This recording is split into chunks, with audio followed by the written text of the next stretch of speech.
আহলে কোরআন আমার সাথে ইফতার করছে, বছর 2 আগের ঘটনা। সূর্য ডুবে গেছে, ইফতার করবে না। আমি বললাম আমি ইফতার করলাম, সে করবে না। আমি বললাম যে তুমি কখন ইফতার করবে?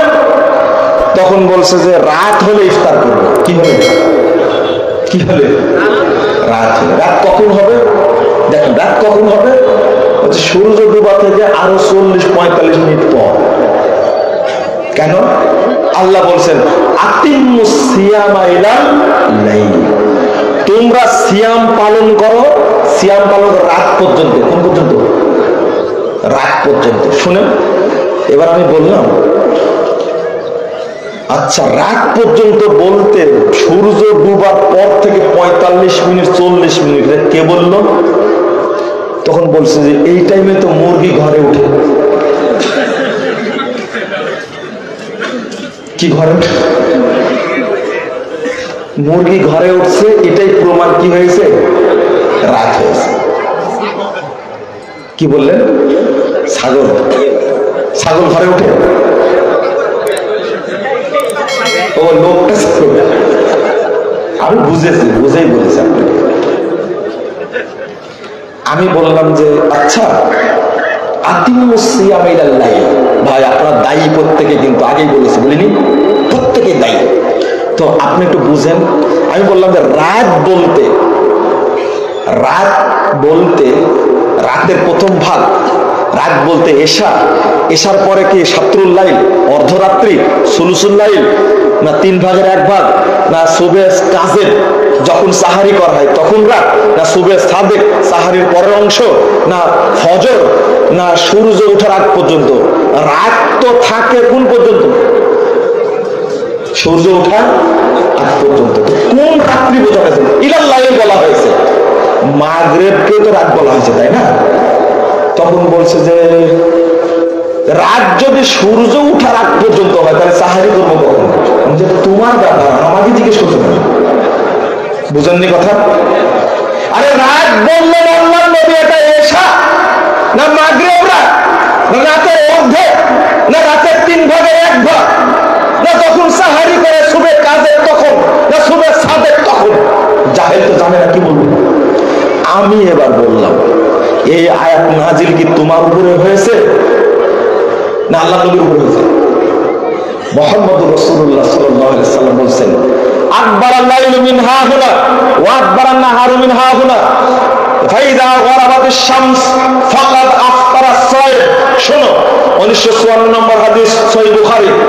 আল্লাহর নবী ব্যাখ্যা দিচ্ছেন রাত্রির আগমন ঘটে পূর্ব দিক থেকে, দিন বিদায় নেয় পশ্চিম দিক দিয়ে। যখনই সূর্য ডুববে তখনই সায়াম ইফতার করবে। তো আল্লাহর নবীর হাদিসটা তোমার কানে ঢোকেনি? বলে রাসূলের সমাধান নিবে না নিজের মনের সমাধান নিবে?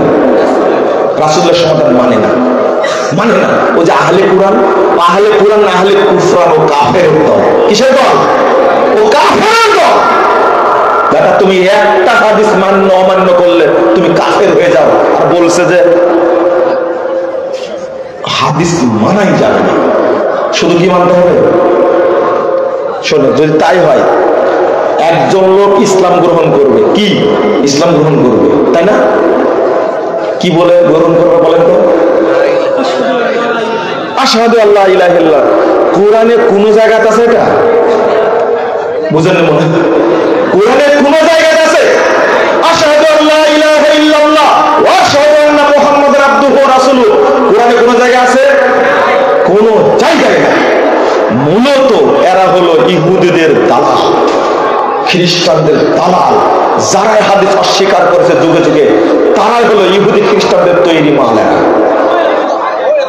তুমি কোথায় পাবে এটা? আল্লাহ বলেছেন যাকাত দাও। বকরির যাকাত কয়টা হবে?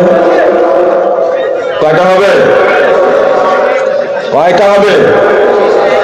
জোহরের সালাত 4 রাকাত কোথাও আছে কোরআনে? বেটা তুমি বলো হাদিস মানা যাবে না?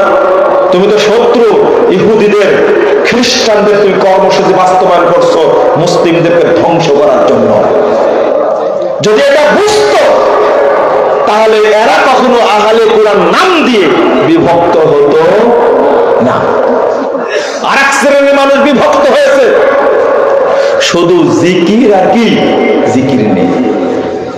আমাদের দেশে মানুষদের অবস্থা ওই 3 অন্ধের হাতি দেখার মতো হয়েছে।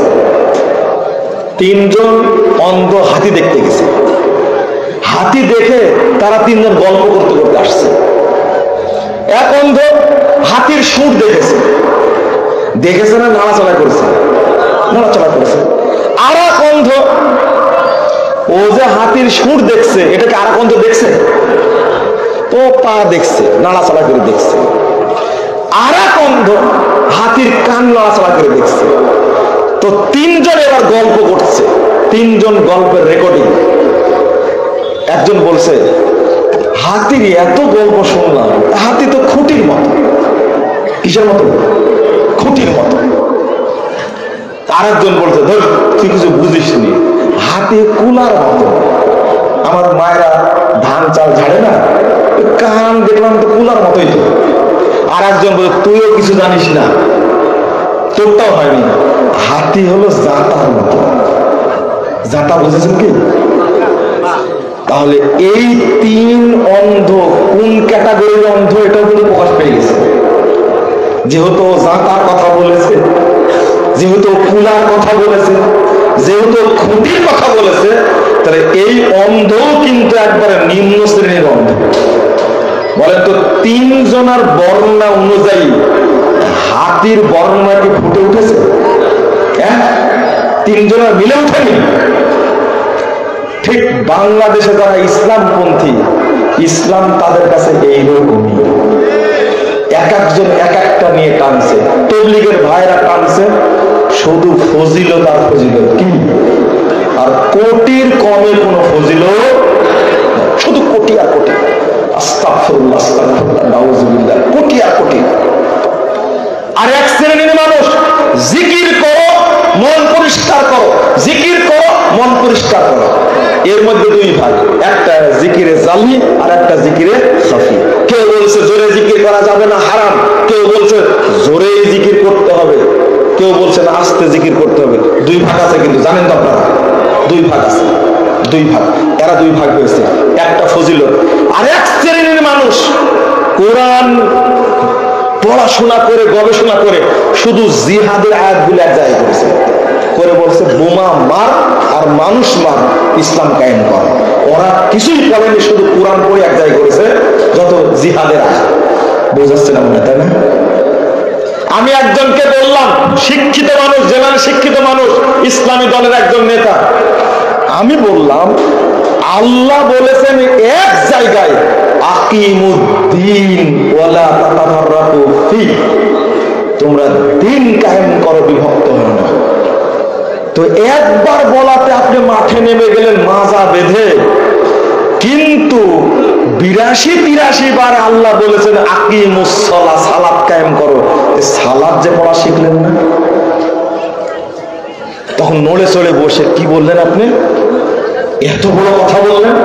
আমি বললেন না, বড় কথা না, ছোট কথা বলেছি। আকিমুদ্দিন আল্লাহ কয়বার বলেছেন? একবার বলেছেন। এই জন্য মাজা বেঁধে বাচ্চাকে নিয়ে, বউকে নিয়ে, বেটাকে নিয়ে, প্রতিষ্ঠানকে নিয়ে, ফ্যাক্টরিকে নিয়ে, দেশের মানুষকে নিয়ে মাজা বেঁধে নেমে গেলেন। কিন্তু আল্লাহ যে কোরআনের মধ্যে এতবার বলছেন আকিমুস সালাত ওয়া আতুজ যাকাত, আকিমুস সালাত ওয়া আতুজ যাকাত, আকিমুস সালাত ওয়া আতুজ যাকাত, বলতে বলতে বলতে গুনাহ করছে হুজুরেরা কয়বার? 82 বার বলেছে, 82 বার বলেছে। তো সালাত সম্পর্কে এতবার বললেন, সালাত শিখলেন না কেন? তখন বলছে পড়ি তো, সালাত পড়ি তো। সালাত পড়েন, কিন্তু আল্লাহ বলছে সালাত কায়েম করো। কি বলেছেন? কায়েম করো। কায়েম তো করেন না, পড়েন, কায়েম করেন না। মানে এটা কি? বলছে একামতে দিন বুঝলেন আর একামতে সালাত বুঝলেন না। আজকে জিজ্ঞেস করছেন না কাছে, মানে ওনারা এক তালে আছেন, বুঝলেন মনে হয় ওনারা আলাদা তালে আছেন। তাহলে বিভক্ত হচ্ছে না, হচ্ছে না?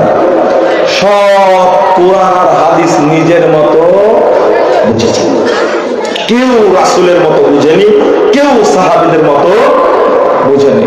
লা হাওলা ওয়ালা কুওয়াতা ইল্লা বিল্লাহ। আপনি চিন্তা করেন।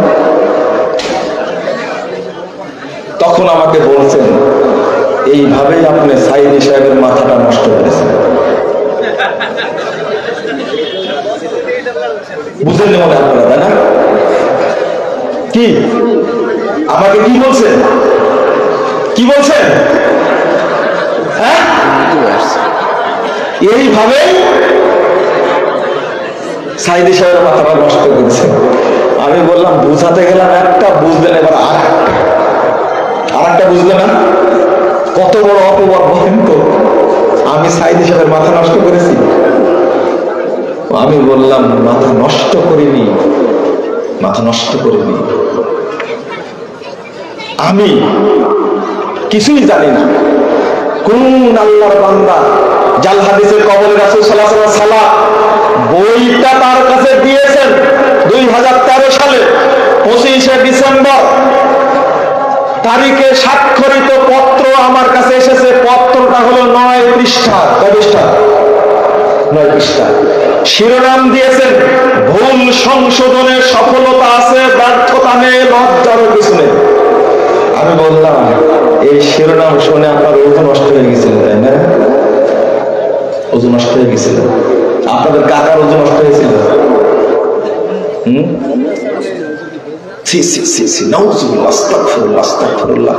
একটা পত্রই লিখেছে।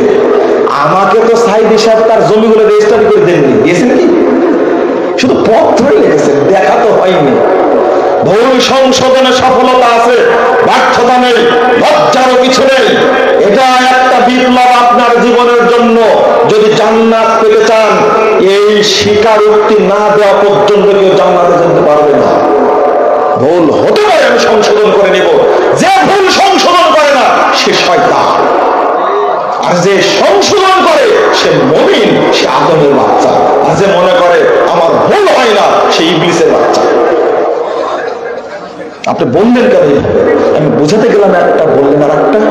এরপরে দেখা হলো জেলখানায় গিয়ে, যখন এই দেশ শাসন করছিল বিএনপির প্রধানমন্ত্রী ছিল বেগম খালেদা জিয়া। 2014 সালের 7 নভেম্বর আমাকে জেলে ঢোকা দিল। ঠিক আছে না? এসব প্রধানমন্ত্রী কে ছিল তখন?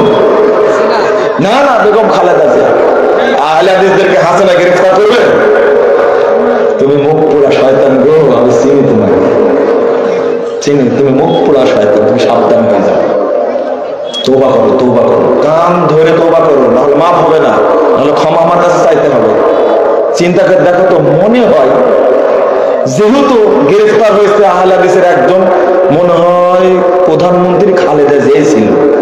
মনে করলে হয়ে যাবে, মনে করলে হয়ে যাবে।